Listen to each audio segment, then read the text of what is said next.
The honourable member for Calgary Varsity.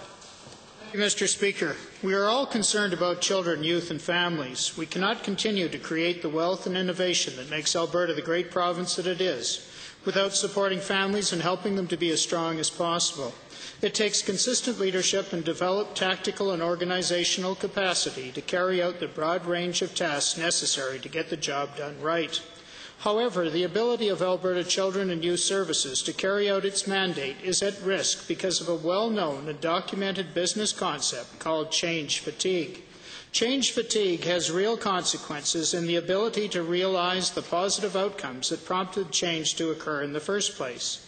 In the case of Alberta Children and Youth Services, change fatigue is robbing the ability of its many committed employees to achieve the outcomes that are expected.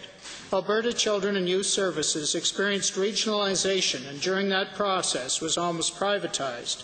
When the number of health regions were cut back from 17 to 9, Alberta Children and Youth Services followed.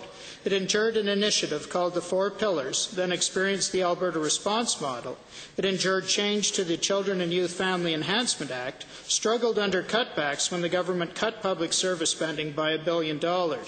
This resulted in internal committees being struck in authority offices that would ration what services clients could get.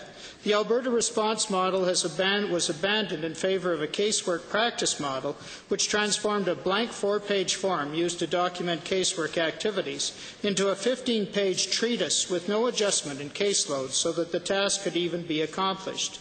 Soon it will have to cope with an entirely new computer system called ISIS, which will likely run side by side with the existing system until ISIS is up and running, creating duplicity in work.